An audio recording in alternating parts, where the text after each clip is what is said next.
प्रत्येक के कई शब्द है हमारे। प्रत्येक, आइदर का मतलब होता है प्रत्येक। इसका प्रयोग हम लोग दो में से प्रत्येक के लिए करते हैं।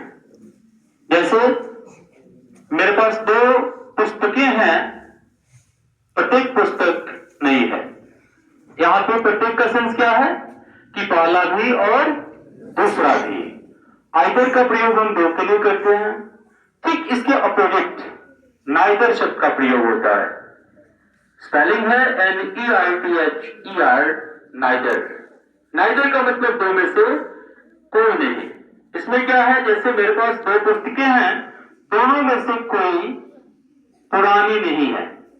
सेंस क्या है कि न पहली न दूसरी। तो आइदर का प्रयोग कितने के लिए करेंगे आप?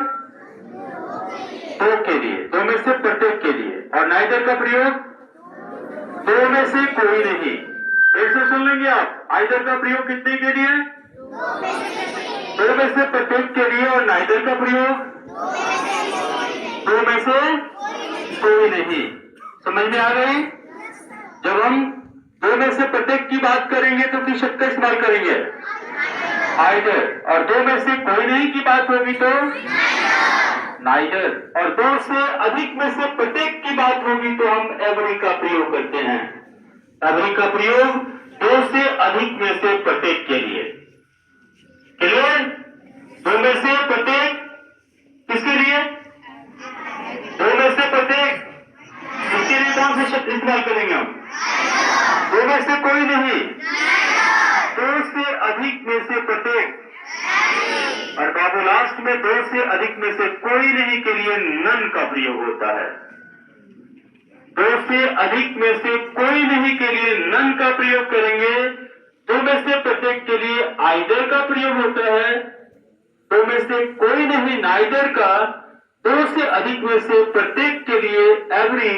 और दो से अधिक में से कोई नहीं के लिए नन का प्रयोग करेंगे हम। ये चारों शब्द क्लियर हो गए? तो आज प्रत्येक के सेंस में हमने 4 वर्ड्स को देखा। पहला शब्द हमारा था आइदर, दो में से प्रत्येक। नाइदर, दो में से कोई नहीं। एवरी, दो से अधिक में से प्रत्येक। और नन, दो से अधिक में से कोई नहीं।